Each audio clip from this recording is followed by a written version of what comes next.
Welcome back. I hope you enjoyed Rachel's presentation yesterday. I'm fine. I'm still alive. They say I'm just fine. Everything's fine. And I'm gonna be okay now. This whole channel is gonna be a lot different from here on out since they looked at my head. It's gonna be a much more successful gardening channel.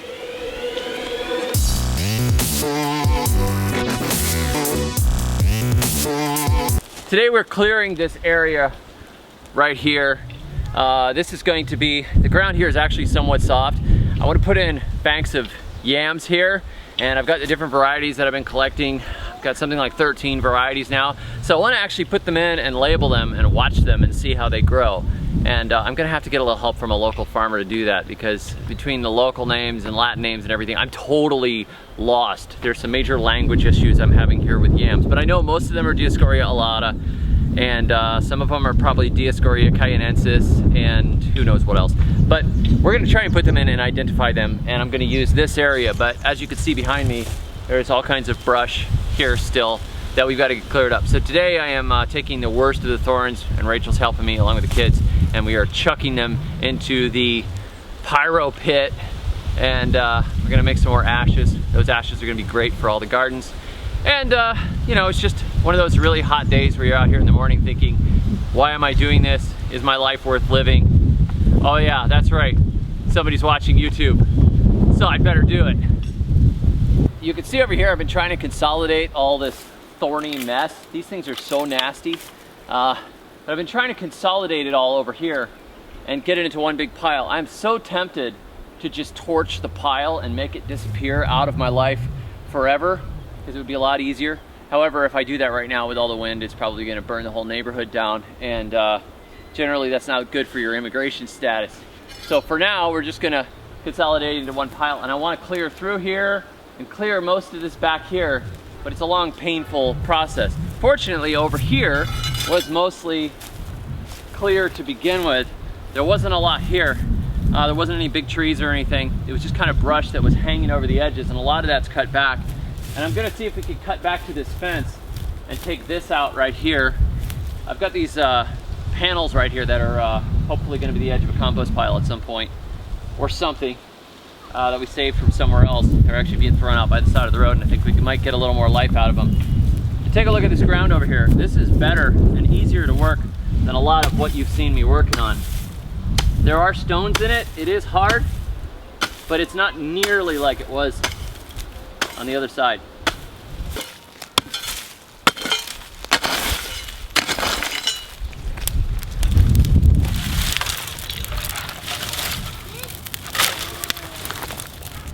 I want you to see why I'm burning these things. Look at these thorns. I mean, these things, I keep pulling them out of my shoes. The other day I got one, went right through my boot and buried itself 3/8 of an inch into the bottom of my foot. So I'm trying to burn them as much as possible, because if I throw them up on piles later, I'm gonna have to handle them again. So anytime I come across them, if I can, I'm throwing them into the fire and getting rid of them so I don't encounter them later. They seem to break off too and lay on the ground, these little bits of thorns, and then they get into the kids' feet and the bottom of our shoes and everything, and they're just really nasty. So into the fire with them.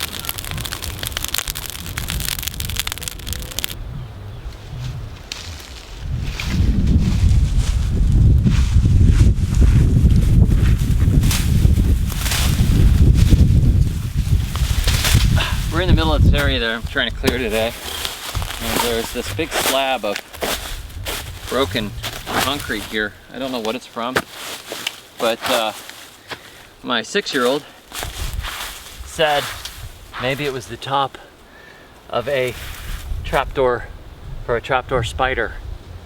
And then we had a nice terrifying time imagining the size of a spider that would live under a trapdoor like this. So I'm guessing it's probably the lid of a Mason trapdoor, because it would have had to know how to cast concrete and actually be a trapdoor spider. So we're gonna see if we can lift it off and look for the spider. This is not recommended by the creators of Meadow Creature.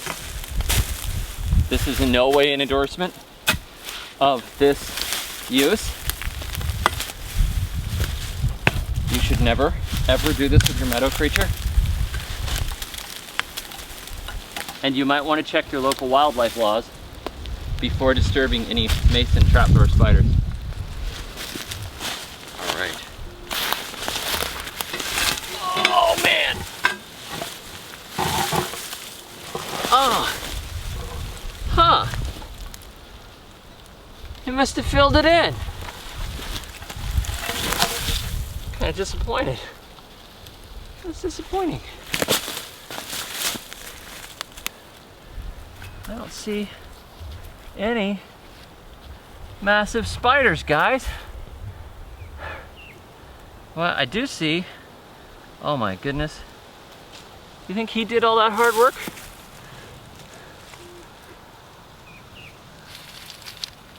See, there's this theory that the Egyptians didn't build the pyramids, they just discovered them, and that they're from an ancient race that existed before, a race of giants who made massive landmarks around the world. And the Egyptians later on were just squatters amidst the ruins of the Titans. I think that's what this guy was. The Mason Trapdoor Spider left, and he's an opportunist. Oh yeah, I built that giant trapdoor. Oh yeah, we did it. No, I think you found it. You didn't build that.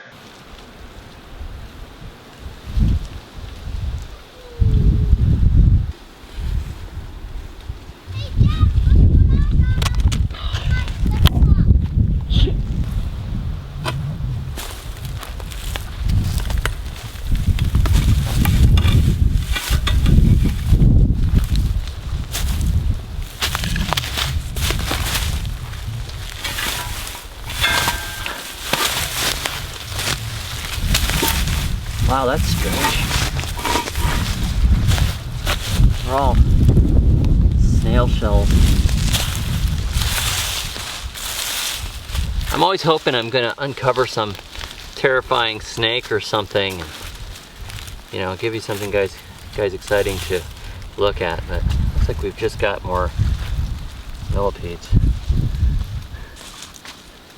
No terrifying snakes or anything, no foot-long centipedes. One of these days though, I'll find one for you. I think this piece here, I think that might be part of the Sphinx's nose.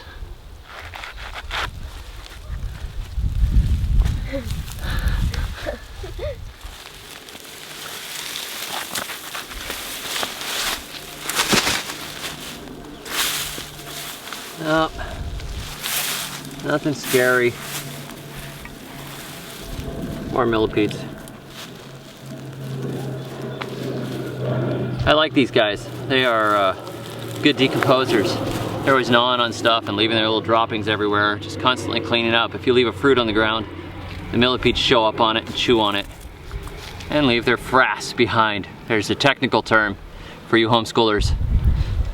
Frass. That's insect droppings. I've got some seaweed here. I'm going to throw it into the tea my wife made yesterday for the extra micronutrients. It has some salt in it. It's about halfway rotted down already. It's definitely got salt in it, but as you can see, it was actually composting on the beach. It's really kind of rotted, so it should work pretty well. But I'm not going to put very much in because I don't want too much salt in the mix. Too much salt spoils the batter. It's already fermenting. Look at the bubbles just from yesterday. See how those leaves are already rotting? Good. great. Good tea. All those nitrogen fixer leaves in there.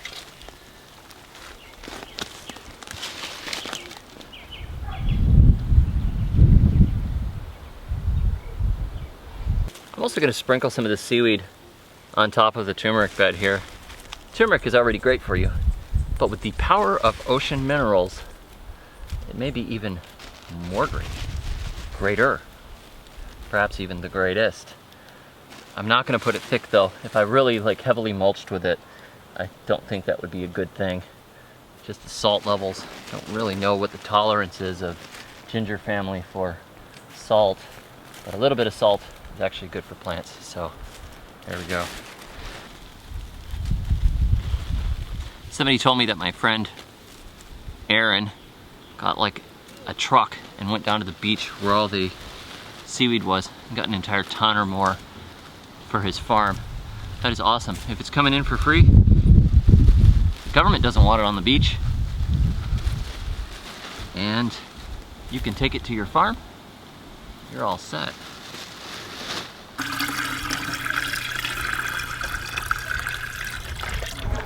Look at how dry this is already. Obviously we're gonna have to soak it every day instead of every other day. Even after that endless watering can. It's amazing, it's pulling away from the edges. It's so dry. It's clumping up. That's not the way to win friends and germinate lettuce. I am very pleased to see the lazy housewife beans coming up. Rachel spotted them yesterday and I didn't actually see them until I watched the video that she did. But we've got at least 14 beans, I think, coming up now. Looking beautiful. Really pretty. I've never seen beans like that with that are so round. They're really a different shape from what I'm used to. I'm sure they're still Phaseolus vulgaris, but they are kind of cool looking. Yeah, they're breaking the ground. I'm just watering and you can see them popping out.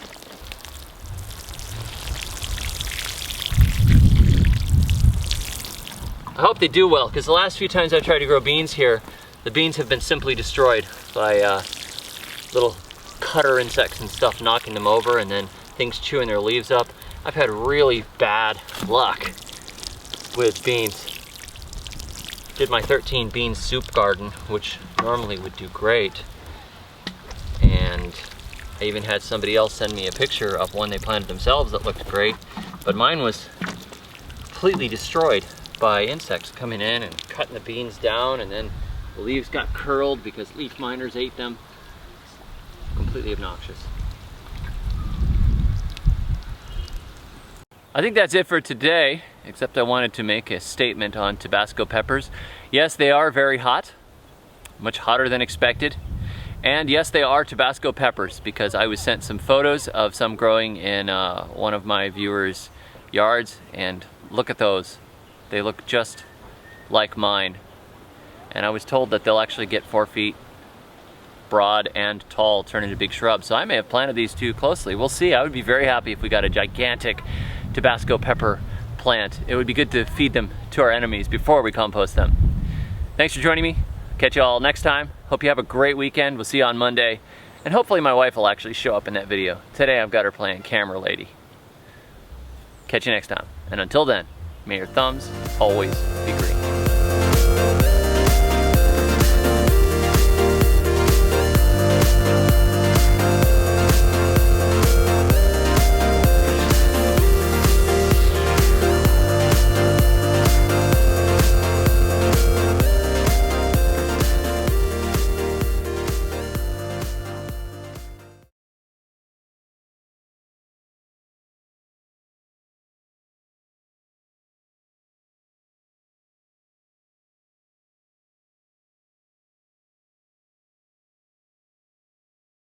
What's that for?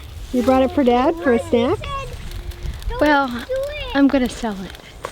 $5. I can get my own.